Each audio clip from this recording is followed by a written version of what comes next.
Haleluya, haleluya. Namxota evuton'wini ra matimba ra Hoseni Yesu Kristo wa Nazareta. Hi ya eritweni ra Xikwembu.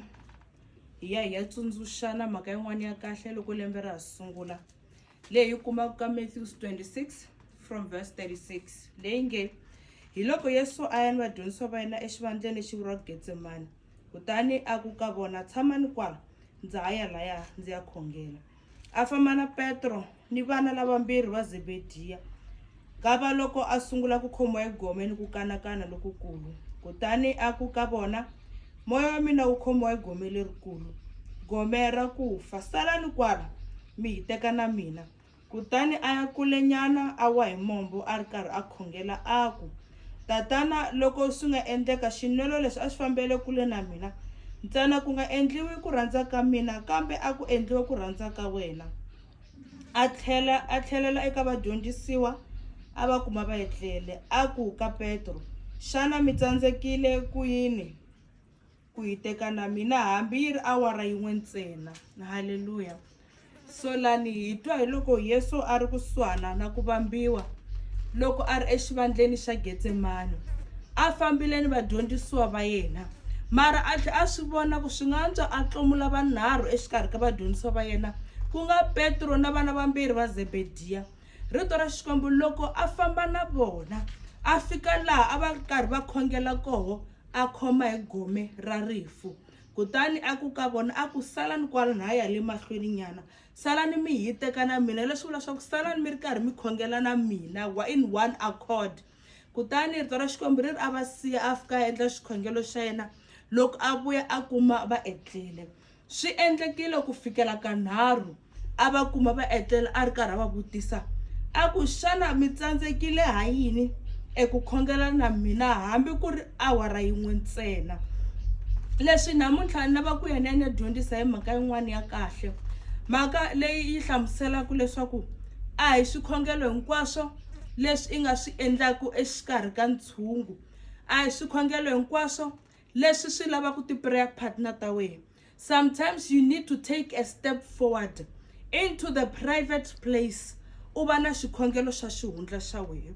Yesu u swi twile leswaku u khoma hi gome loko a ri karhi a khongela na vadyondzisiwa va yena. Kutani a va sukela a ya mahlweni a fika a kombela Xikwembu ku, Xikwembu, loko a swi koteka i nge xinwelo lexi xi nga ni hundza, mara ku nga endliwi ku rhandza ka mina, a ku endliwe ku rhandza ka wena. Laha hi vona leswaku Yesu a ri ku swi tweni leswaku u le ndzeni ka ntshikelelo kumbe ku tikeriwa lokukulukumba swinene, ku fikela laha swi vonaka ku ri no, a ni nge khongeli na lava indeed u va sukerile, ku nga Petro na vana va Zebediya. Ene loko hi ya twa rito ra Xikwembu le henhla le, hi twa hileswaku Yesu u vurile a byela Petro a ku, Petro u ta ni xenga ku nga si va khale.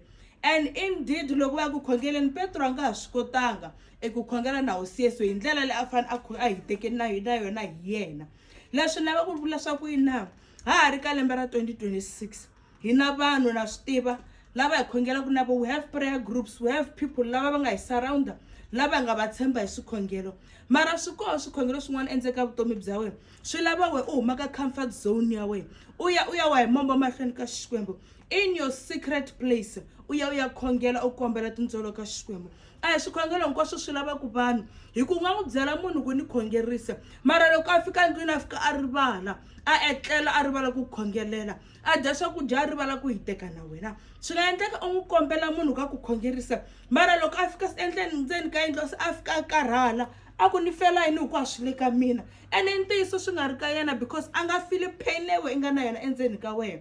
So ha ri ka January 2026 a hina ni ya tibyela ku ri evuton'wini bya hina hi na swilo leswi lavaka hina ku va hi huma ka comfort zone, hi ya wa emahlweni ka mombo wa Xikwembu kombela tintswalo, ku nga ri ku kombela ka vanhu ku khongerisiwa. Hi ku munhu wa n'wi byela a heta tlha a endle a hundzule xiyimo xa xihlekiso, munhu wa n'wi byela a tlha a heta a suka a ku ni fela yini hi ku a swi lavi mina. U nga n'wi byela munhu ku ni khongelela, a khongela namuntlha mundzuku a va a rivele a nga ha swi tivi, mara we swi hisa ku we endzeni u fana na hosi Yesu loko a ku i na gome ra rifu. We swi tikela ku we endzeni u ta swi kota ku khongela hi masiku hinkwawo ku fikela u vona nhlamulo yi humaka ka Xikwembu. leswi ni lava ku vula ku ri yini na swi tive na ha ri masunguleni ya lembe leswaku ku laveka vanhu lava nga ta va na xihundla xa xikhongelo. Famba ya va na xihundla xa xikhongelo xa vutomi bya wena. Famba ya tikhongelela u nga si rhanga u lava vanhu va ku jeka. Yes indeed, sometimes u nge swi koti ri wani ku na bibele yi ri where 2 or more are gathered in my name, na mina ni kona xikarhi ka vona. Indeed, some of the things you won't be able to conquer them alone. Mara swi lava wena u ya sungula u ya ti hitekela. Hi ku hi we u twa ku ntikelo wa xiyimo lexi u nga le ndzeni ka xona. Hi we i twa ku pain leyi nga le ndzeni ka yona. Vanhu u nga va byela mara va fika va heta va rivala va nga ha vi na mhaka na wena. Kumbe va tlhela va vula ku na hina swa hi leswi swi hi tikelaku. Hi ya swi kota njhani ku accommodate munhu un'wana whereas we have our own burdens to carry.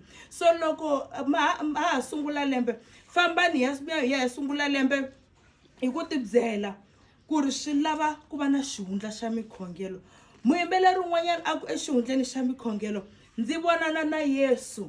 A ndzi hlulela, a ndzi hlamula, a ndzi rhulela swiyimo hinkwaswo. I mhaka yini a ri exihundleni xa mikhongelo. So it takes a private place for God to be able to answer your prayers. It takes you to have a private space. Huma laha ku ri na vanhu, because xikwembu nkarhi wun'wana xa swi tiva ku loko u khongelela hi vanhu wa relax u tibyela ku as long as na ha khongeleriwa hi that group, as long as na ha khongeleriwa vafundhisi lava, as long as na ha khongela na va mani. What about you and your prayer life?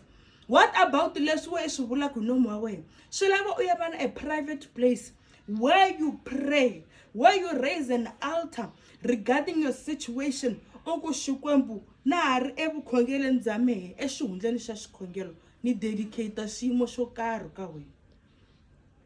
Hosi Yesu u swi kotile ku ya vula a ri 1 a ku onge xiyimo lexi xinwelo lexi xi nga ndzi hundza, kambe ku nga endle ku rhandza ka me ku endleke ka wena Xikwembu. A ku ri mhaka yini a ri exihundleni xa yena xa mikhongelo. A swi twa ku loko a khongela na va Petro u na gome, u na ntikelo, u na ntshikilelo emoyeni. Nkarhi wun'wanyana wa swi kota ku byela vanhu challenge leyi u nga na yona, challenge leyi a va fanele ku byela ku ri Xikwembu a xi tsandziwi hi nchumu. Va ku byela ku ya tika mani, ya tika mani u ve na yona yi n'wi tsandzeka ku hundza u lo za a ya fa a ha ri na swona.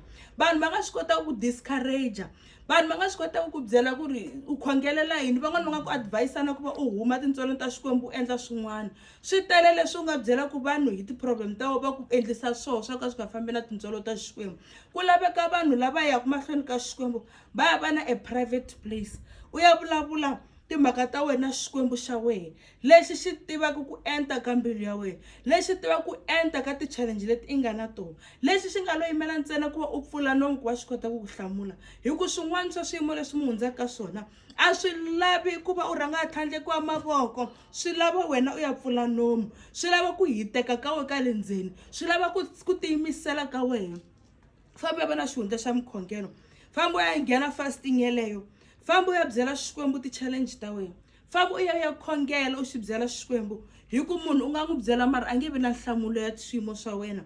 Munhu u nga n'wi byela a swi teka layita ti byela ku swi ta hundza u nga vileli. Munhu u nga n'wi byela ku ni ta ku khongerisa tlhela fika a etlela a rivala. Munhu u nga n'wi byela ku ri ni khongelele a ku ka wehe a ku hi ta khongela a fika a tlhela ku va a vulavula hi xiyimo swa wena a ku ni n'wi khongelela njhani u ri mena u kala swa mehe swi hundzaka swona.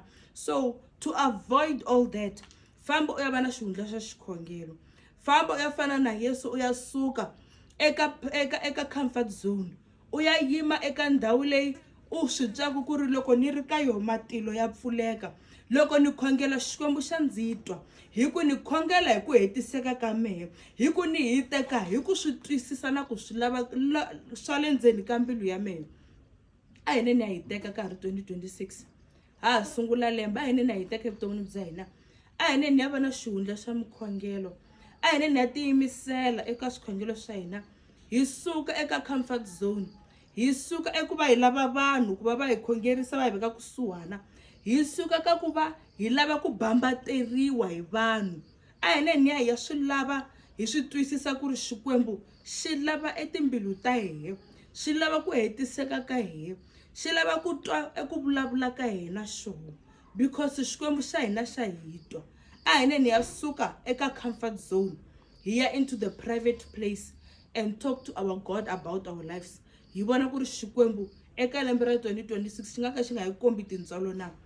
let us all change our ways and do the right thing mahlweni ka Xikwembu. Be blessed and amen.